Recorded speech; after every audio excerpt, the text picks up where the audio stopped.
आज हम राजनीति शास्त्र में जो हमारा राष्ट्रवाद वाला अध्याय चल रहा था 11वीं कक्षा में, भाग 3 मतलब राष्ट्रवाद के बारे में हमने पढ़ा था।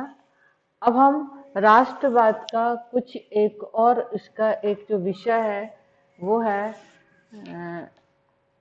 राष्ट्रीयता के निर्माण में सहायक तत्व। तो हम देखते हैं कि अभी आपने देखा था कि राष्ट्रीयता के निर्माण में भूभाग, जनसंख्या, संप्रभुता, ये उसके बहुत महत्वपूर्ण 4 तत्व थे। अब जो दूसरे तत्व हैं, समान विश्वास और एकत्व की भावना, मतलब एक दूसरे के प्रति हमें विश्वास रखना है, एकता की भावना रखना है, ताकि हमारी एक सामूहिक पहचान बन सके पूरा।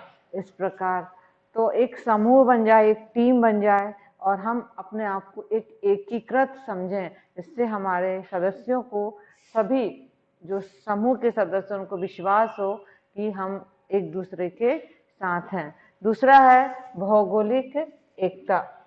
भौगोलिक मतलब किसी भी देश की भौगोलिक क्षेत्र, उसकी जो रचना है वो भी एक महत्वपूर्ण कारक है राष्ट्रीयता के निर्माण में।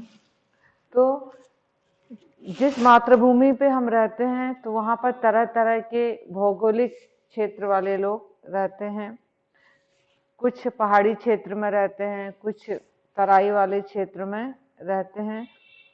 तो हम देखते हैं कि जो भौगोलिक एकता है वो भी राष्ट्र के और राष्ट्रीयता के विकास में एक बहुत ही महत्वपूर्ण सहायक तत्व है।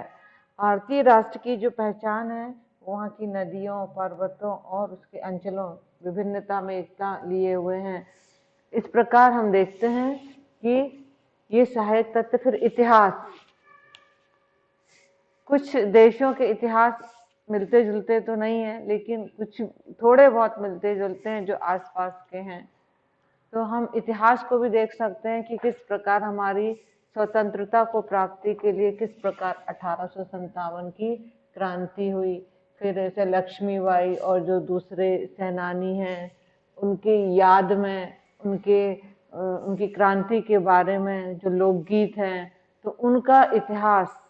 तो जैसे झांसी की रानी लक्ष्मीबाई भारत की जॉन ऑफ आर्क बन गई और इन्हें फ्रांस ऑफ आर्क को फ्रांस की राष्ट्रीयता का जन्मदाता कहा जाते हैं।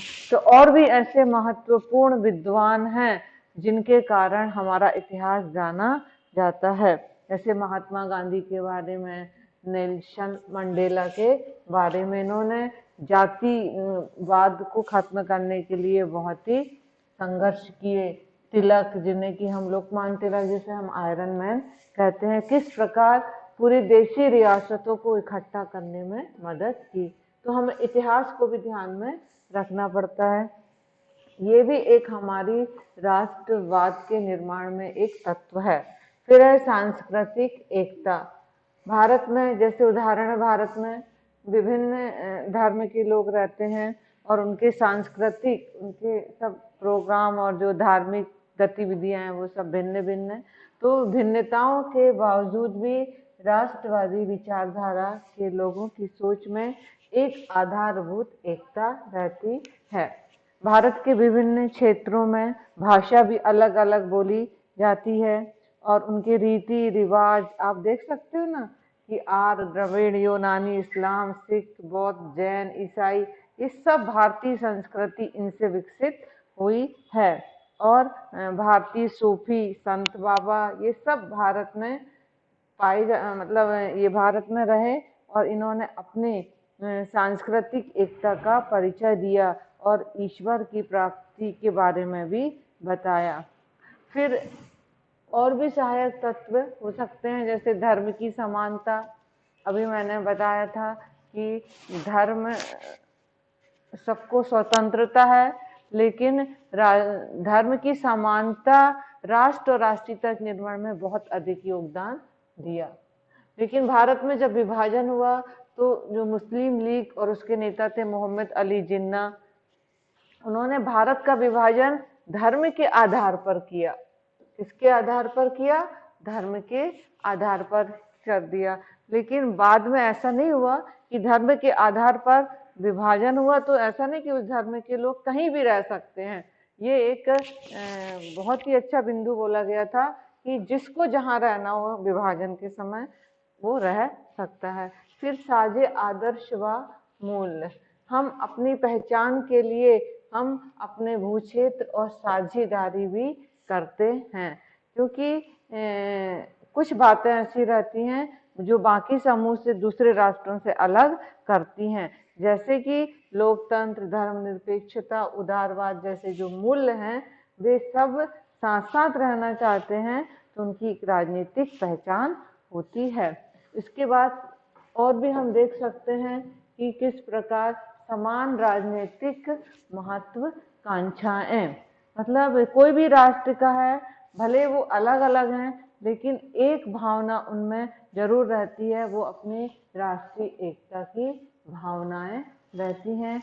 और राजनीतिक महत्वाकांक्षाएं मतलब सबको, जो लोकतंत्रात्मक देश है तो उसमें भी राजनीतिक आकांक्षाएं उत्पन्न हो जाती हैं। और हम इस प्रकार देखते हैं कि जिसमें कि जो भारतीय लोग हैं अपने राजनीतिक आकांक्षाओं के कारण ही मतलब भारत को बड़ा से, भारत के लिए बहुत त्याग और बलिदान करने की बात भी करते हैं। तो इसका मतलब है कि राष्ट्र एक ऐसे मानव समूह से है जिसमें इतनी सारी विभिन्नताएं, आप देख सकते हो, इतनी सारी विभिन्नताओं के बाद भी वो एकता के बंधन में रहते हैं और एक राष्ट्र राज्य का निर्माण करते हैं। इसके बाद हम पढ़ेंगे हमारा जो महत्वपूर्ण पाठ का जो विषय है आत्मनिर्णय सिद्धांत। जब हमें संप्रभुता हासिल हो जाती है, स्वतंत्रता हासिल हो जाती है, तो हम चाहते हैं कि हमें आत्मनिर्णय सिद्धांत का विकास हो। आत्मनिर्णय सिद्धांत का मतलब होता है कि जिसमें राज्य के निवासियों में एकता, राष्ट्रभक्ति और भाईचारे की भावना स्थापित हो जाए, तो जिस उन्नति होती है देश में। फिर है अल्पसंख्यकों की समस्या नहीं रहती है। आत्मनिर्णय की भावना से ये कुछ प्रमुख पॉइंट हैं। तो पहला उन्नति होती है, दूसरा यदि एक राष्ट्र वाले राज्य में अल्पसंख्यक नहीं होते तो राज्य की अल्पसंख्यकों की समस्या ही नहीं रहती, लेकिन राज्य के अल्पसंख्यक लोग रहते हैं तो उनकी कुछ ना कुछ, उनकी विशेष, उनके लिए प्रोत्साहन के लिए उनको कुछ योगदान देना पड़ता है उनकी सहायता के लिए। यदि एक राष्ट्र हो जाए तो ये अल्पसंख्यक रहेगा ही नहीं कि कोई अल्पसंख्यक है, सभी जाते हैं, सभी संप्रदाय के लोग रह सकते हैं।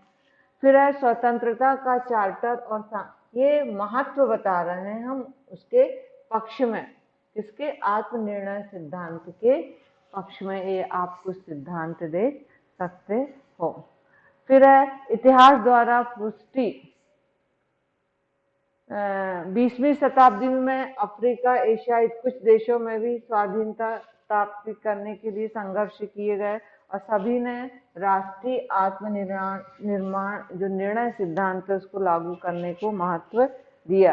भारत, आयरलैंड, वियतनाम, इंडोनेशिया ये सब देश हैं, इन्होंने भी अपनी आज़ादी, देश को आज़ाद करने के लिए लड़ाई लड़ी और अंत में अपनी राष्ट्रीयता, आत्मनिर्णय सिद्धांत को क्या कर दिया, महत्व दिया। पांचवा पॉइंट है इसके पक्ष में प्रतिनिधि शासन के लिए अधिक उपयोगी। जैसे हमारे भारत देश में प्रतिनिधि बनते हैं, जनता के द्वारा चुने जाते हैं अधिकतर, तो उसके लिए ये आत्मनिर्णय सिद्धांत बहुत ही अच्छा है, जिससे उनके आपसी हित एक जैसे हो सकते हैं। फिर है शक्ति संपन्न राज्य। एक राष्ट्रीय राज्य अनेक राष्ट्रीय राज्य की तुलना में अधिक शक्तिशाली होता है, तो उनके नागरिकों में राष्ट्रभक्ति की भावना भी ज्यादा देखी जाती है। और एक राष्ट्र रहेगा तो यदि कभी कोई संकट उत्पन्न हो जाता है तो सभी रक्षा के लिए एक होने के नाते सभी अपना सहयोग देने के लिए क्या रहते हैं, तैयार हो जाते हैं। अब है राष्ट्रीय आत्मनिर्णय के अधिकार की आलोचना। जो हमने अभी देखा कि कुछ पक्ष में तर्क दिए गए हैं, अब यहाँ पर कुछ विद्वानों ने यहाँ आलोचना भी की है कि राष्ट्रीय आत्मनिर्णय का सिद्धांत अव्यवहारिक है, मतलब उचित नहीं है। और दूसरा दिया और भी पॉइंट दिए कि इससे निश्चित क्षेत्र की समस्या का हल नहीं होगा, और ये भी बोला कि बड़े आकार में और इसके बड़ा हो जाएगा, और यह सिद्धांत प्रगति में क्या है, बाधक है। तानाशाही रहेगी, साम्राज्यवाद को प्रोत्साहन मिलेगा। तो इस प्रकार हम देखते हैं कि कुछ विद्वानों ने इस राष्ट्रीय आत्मनिर्णय की जो सिद्धांत है, अधिकार है, उसकी क्या की, आलोचना की। तो हम देख सकते हैं कि किसी विशिष्ट राष्ट्रीय समुदाय को राज्य का दर्जा प्रदान किया जाए और किसे नहीं। राष्ट्रीय समुदाय को स्वतंत्रता और संप्रभु हम देते हैं। जब उसको स्वतंत्रता मिलती है तो हम देखें कि कोई भी राष्ट्रीय समुदाय स्वयं आत्मनिर्भर रहे, मतलब विदेशों पर उसकी निर्भरता कम रहे। आर्थिक रूप से भी वो आत्मनिर्भर बने, ताकि विदेशी आक्रमणों से अपनी क्या कर सके, रक्षा करने में समर्थ रहे। इसके बाद एक और दूसरा विषय है राष्ट्रवाद और बहुलवाद। तो ये राष्ट्रवाद और बहुलवाद क्या है, इसका जो मेन अर्थ है कि विभिन्न राष्ट्र समुदायों और अल्पसंख्यक समूहों के अधिकारों व आकांक्षाओं से है।